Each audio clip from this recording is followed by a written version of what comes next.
Hello everyone, this is Paul Thomas. Welcome to the Progressive Soapbox.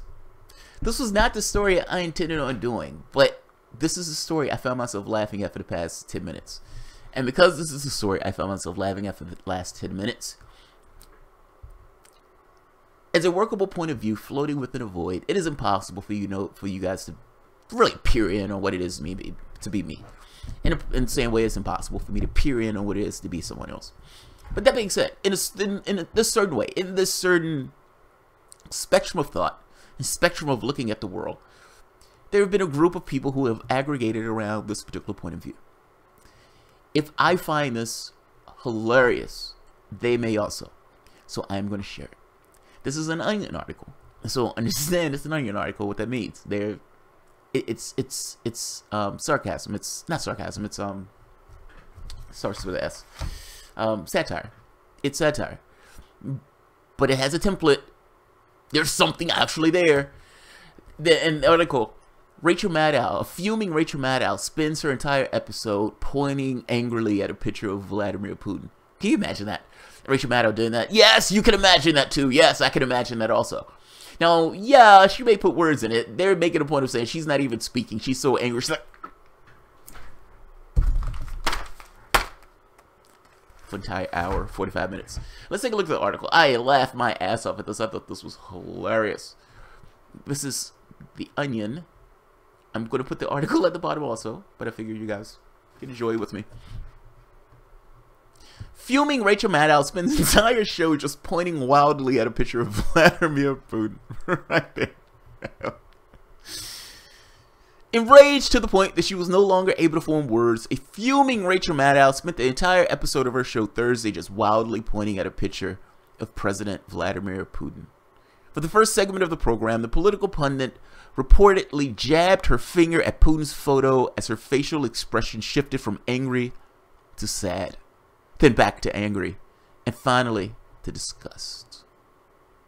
Just utter disgust. When she returned from the commercial break, Maddow was already shaking her head indignantly, proceeding to alternate between gesturing impatiently at the Russian leader and pointing directly at the camera. Sources later confirmed that the seething television host concluded the episode by sitting across from her guests, who had written a book about Putin, which she grabbed out of the author's hand and slammed down at her desk 6 times in a row before shaking her head and muttering unintelligibly. At the press time, MSNBC sources confirmed that Maddow's rating had reached an all-time high. Oh, I love satire. I love satire. Because what's awesome about that is, it's true! It's true! It's absolutely true! No, she might not have been doing it without words. But the words don't matter. The words don't matter. She could have did this, and she still would have gotten her ratings to be at that point. Just angrily saying things about Putin in her audience. Hillary Clinton lost. Putin. There's a reason why she lost other than her being a horrible candidate? Yes. And Rachel Maddow at 9 p.m. will tell you every night. It's what they tune in for.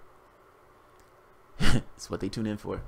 It's like they sit there, they close their eyes, and they just exist in that space. Hillary Clinton is awesome. Hillary Clinton is awesome, yes.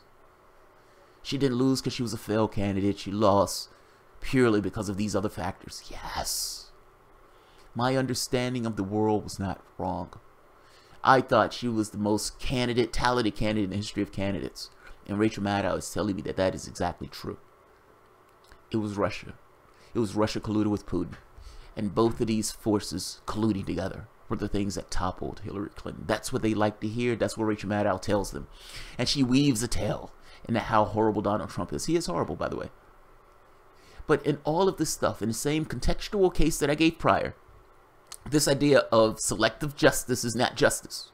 Her telling you all about one but ignoring the other gives you somewhat of a skewed understanding, a non-contextual understanding of not just American politics, but of the world.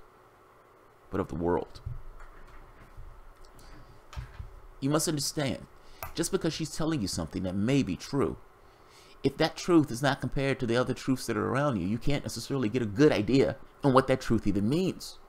It's true about something. It's a fact. Maybe it's more true than not about something. But how does that fit into the grand contextual scheme? You dislike this. I get it. Is there other things that other people are doing that you may dislike if you knew about those things, if Rachel Maddow told you about those things within the factor or group of people that you yourself found yourself supporting? Look, all I'm saying is Rachel Maddow's show has gone gangbusters. And it's gone gangbusters because she is fulfilling what these people want to hear. You can say it about any show. But what we do know is her show's ratings have gone through the roof.